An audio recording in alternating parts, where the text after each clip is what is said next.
हिमाचल प्रदेशे विधानसभा निर्वाचनाय प्रचाराभियानं तीव्रम्। भाजपाध्यक्षः जेपी नड्डा अथ रक्षामन्त्री राजनाथ सिंह त्रिषु स्थलेषु निर्वाचनसभाः सम्बोधयिष्यतः। तत्रैव कांग्रेस नेतारः अपि निर्वाचनप्रचारे सम्मिलिताः भविष्यन्ति।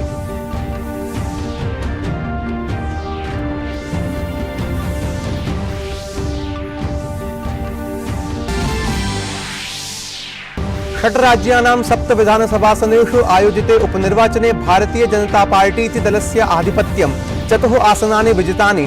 राष्ट्रीय जनता दलेन उद्धव ठाकरे समूहस्य शिवसेना दलेन तेलंगाना राष्ट्र समित्या च आसनत्रयं प्राप्तम्।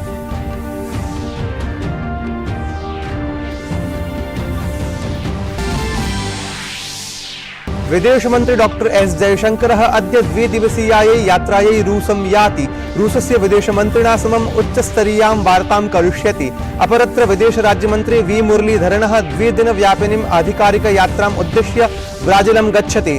स्वतन्त्रतायाः 75-वर्षपूर्तिम् आलक्ष्य नवेम्बर् 8 दिनाङ्के ब्राजीलस्य संसदि आयोक्ष्यमाणे सत्रे सहभागम् अपि करिष्यति। वायु सत्येव परिष्कारे केंद्र प्रशासनस्य सद्यः पदक्रमः। वायु गुणवत्ताभिकरणेन graded response action plan GRAP इत्येतस्य 4th चरण प्रत्यावर्तन पराघोषणा सममेव दिल्लीं समेत्य निकटवर्तिषु क्षेत्रेषु आवश्यक वाहनेभ्यः प्रवेशानुमतिः प्रदास्यते।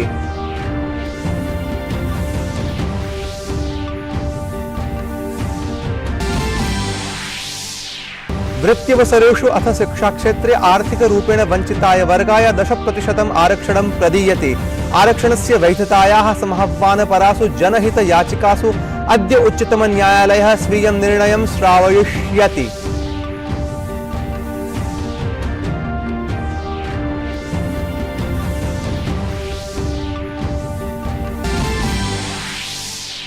अद्य राष्ट्रीय कैंसर जागरूकता दिवसः अस्ति।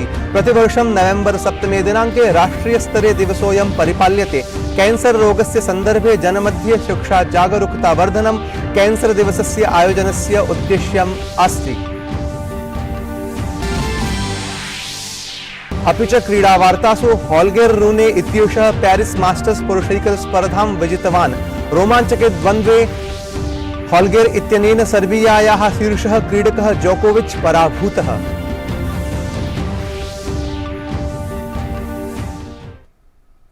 अभिवादये, अहमस्मि मुकुलः द्विवेदी। अत्र भवतां स्वागतम् एतस्मिन् डीडी न्यूज़ वार्ता प्रसारणे। अथ वार्ताः विस्तरेण। हिमाचल प्रदेशे विधानसभा निर्वाचनानि आलक्ष्य पदक्रमाः तीव्रभूताः। भाजपा दलस्य राष्ट्रीयाध्यक्षः जेपी नड्डा अद्य हिमाचल प्रदेशे जनसभाः सम्बोधयिष्यति। जेपी नड्डा शिमला, कोटखाई, रोहडू क्षेत्रेषु नैर्वाचनिक प्रचारं करिष्यति। तत्रैव रक्षामन्त्री वरिष्ठ भाजपा नेता च राजनाथ सिंह हमीरपुरे बैजनाथे च नैर्वाचनिक प्रचारं करिष्यति। कांग्रेस दलस्य नेतारः अपि नैर्वाचनिक प्रचारे संलग्नाः सन्ति। ध्येयमिदं यत् हिमाचल प्रदेशस्य 8+6 संख्याकेषु विधानसभा आसनेषु नवेम्बर् मासस्य 12 दिनाङ्के निर्वाचनं भविष्यति। डिसेम्बर् मासस्य 8 दिनाङ्के मतगणना विधास्यते। 6 राज्यानां 7 विधानसभा आसनेषु आयोजिते उपनिर्वाचने भारतीय जनता पार्टी इति दलेन 4 आसनानि विजितानि। तत्रैव राष्ट्रीय जनता दलेन, उद्धव समूहस्य शिवसेना दलेन अथ तेलंगाना राष्ट्र समित्या आसनत्रयं प्राप्तम्। भारतीय जनता पार्टी इति दलस्य अमनगिरिः उत्तर प्रदेशे गोला गोकर्णनाथ आसनं विजितवान्। हरियाणा राज्ये तावत् भाजपा दलीया प्रत्याशिनी भव्या विष्णोई विजयं प्राप्तवती। ओडिशायाः धामनगर आसनं भाजपा दलस्य सूर्यवंशी सूरजः अथ बिहारे कुसुमदेवी विजयं प्राप्तवती। बिहारे राष्ट्रीय जनता दलस्य नीलमदेव्याः मोकामा आसने अधिकारः अथ महाराष्ट्रे अंधेरी पूर्व आसने उद्धव समूहस्य शिवसेना प्रत्याशिन्याः विजयः। तेलंगाना राज्ये तेलंगाना राष्ट्र समितेः प्रभाकर रेड्डी विजयं प्राप्तवान्। ध्येयं यत् एतेषु विधानसभा क्षेत्रेषु विगते गुरुवासरे उपनिर्वाचनानि विहितानि आसन्। विदेश मंत्री डॉक्टर एस जयशंकरः अद्य 2 दिवसीयायै रूस यात्रायै गमिष्यति। विदेशमन्त्री स्वीय यात्रावधौ रूसस्य विदेशमन्त्रिणा सर्गेई लाव्रोव इत्येतेन सह मेलनं करिष्यति। नेतृद्वयस्य मध्ये द्विपक्षीय वार्ता, क्षेत्रीयान्ताराष्ट्रीय घटनाक्रमेषु विमर्शः च भविष्यति। डॉक्टर एस जयशंकरः रूसस्य उपप्रधानमन्त्रिणा व्यापारोद्योगमन्त्रिणा च डेनिस मांटुरोव इत्येतेन सह अपि मेलनं करिष्यति। अत्र विभिन्नक्षेत्रेषु द्विपक्षीयार्थिकसहयोगेन सम्बद्धेषु प्रकरणेषु चर्चा अपि भविष्यति। विदेश राज्यमंत्री वी मुरलीधरनः अद्य द्विदिवसीयायै ब्राजील यात्रायै गमिष्यति। वी मुरलीधरनः नवेम्बर मासस्य 8 दिनाङ्के भारतस्य स्वतन्त्रतायाः 75 वर्षपूर्तिम् आलक्ष्य ब्राजीलस्य संसदि आयोक्ष्यमाणे एकस्मिन् सत्रे भागं भजिष्यति। वी मुरलीधरनः स्वयात्रावधौ ब्राजीलस्य उपराष्ट्रपतिना सह मेलनं करिष्यति। सहैव साओ पाओलो नगरे भारतीय समुदायेन सह वार्ताम् अपि करिष्यति। विदेश मन्त्रालयेन उक्तं यत् वी मुरलीधरनस्य एषा यात्रा भारत ब्राजीलयोः मध्ये सम्बन्धान् सुदृढीकरिष्यति। प्रधानमन्त्री नरेन्द्र मोदी गुजरातस्य वलसाड जनपदे कपराडायाम् एकां जनसभां सम्बोधितवान्। जनसभायां प्रधानमन्त्रिणा एषः घोषः कृतः यत् एतत् गुजरातम् अस्माभिः निर्मितम् इति। प्रधानमन्त्रिणा उक्तं यत् गुजरातवास्तव्याः सकलेपि विश्वे गुजरातस्य गौरवं वर्धन्ते, तथा च गुजरातस्य जनाः आत्मविश्वासेन पूरिताः सन्ति। स्वस्य प्रथमनिर्वाचनसभायां प्रधानमन्त्रिणा स्पष्टीकृतं यत् आदिवासीजनानां विकासः तस्य प्राथमिकता अस्ति। प्रधानमन्त्री कांग्रेस दलस्य परिवारवादे अपि प्रहारं कृतवान्। प्रधानमन्त्रिणा इदमपि उक्तं यत् गुजरातस्य जनता ताः दुःशक्तिः पूर्णरूपेण नष्टं करिष्यति याः राज्यस्य छविं मलिनां करोति।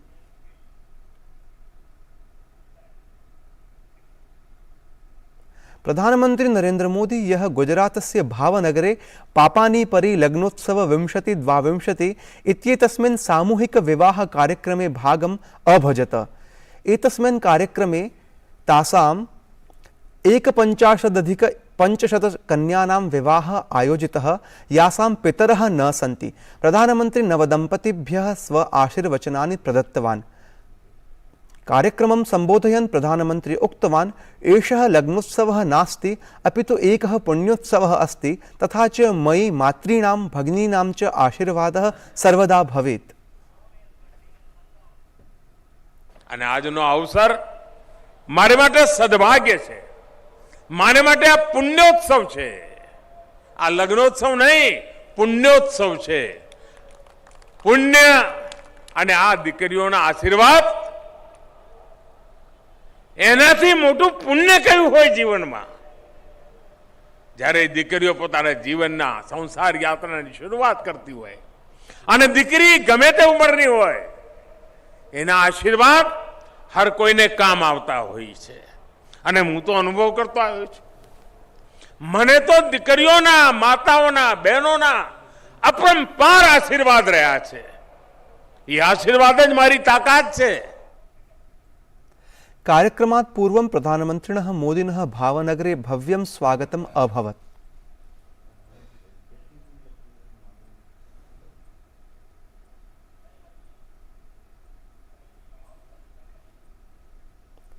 विज्ञान प्रौद्योगिकी मंत्री डॉक्टर जितेन्द्र सिंहः उक्तवान् यत् गतवर्षस्य अपेक्षया प्रवर्तमाने वर्षे अक्टोबर मासे पराली इति अपशिष्टसस्यानां दहन प्रकरणे वृद्धिः दृष्टिं गता।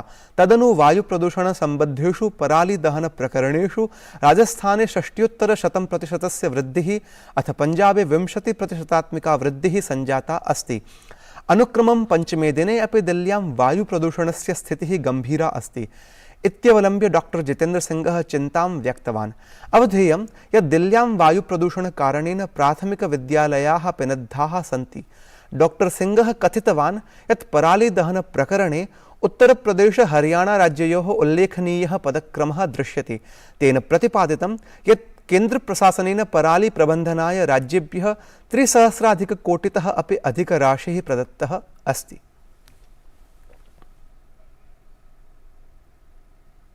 दिल्लीं समेत्य निकटवर्तिषु क्षेत्रेषु सत्येव वायौ परिष्कारे केन्द्रप्रशासनेन सद्यः पदक्रमः उत्थापितः। तदनु वायुगुणवत्ताभिकरणेन graded response action plan GRAP इत्येतस्य चतुर्थं चरणं प्रत्यावर्तितम्। एतेन सममेव दिल्लीं समेत्य तन्निकटवर्तिषु क्षेत्रेषु नैके रोधादेशाः अपाकरिष्यन्ते। आवश्यकवाहनेभ्यः प्रवेशानुमतिः चापि प्रदास्यते। वृत्त्यवसरेषु अथ शिक्षाक्षेत्रे आर्थिकरूपेण वञ्चिताय वर्गाय EWS इत्येतस्मै 10% आरक्षणं प्रदीयते। एतासु एव आरक्षणस्य वैधतायाः समाह्वानपरासु जनहितयाचिकासु अद्य उच्चतमन्यायालयः स्वीयं निर्णयं श्रावयिष्यति। शीर्षन्यायालयस्य समक्षं वादश्रवणकाले तात्कालिकः अटॉर्नी जनरल के वेणुगोपालः अथ सॉलिसिटर जनरल तुषार मेहता प्रशासनस्य पक्षं प्रस्तुतवन्तौ। EWS आरक्षणस्य प्रावधानं च समर्थितवन्तौ। सर्वोच्चन्यायालयस्य समक्षं केन्द्रप्रशासनेन कथितम् आसीत् यत् 10%-त्मकं EWS आरक्षणम् अनुसूचितजातेः, अनुसूचितजनजातेः, अन्यवञ्चितजातीनाम् अथ सामान्यश्रेण्याः अन्तर्गतं नियते 50% आरक्षणे नैव समाविशति।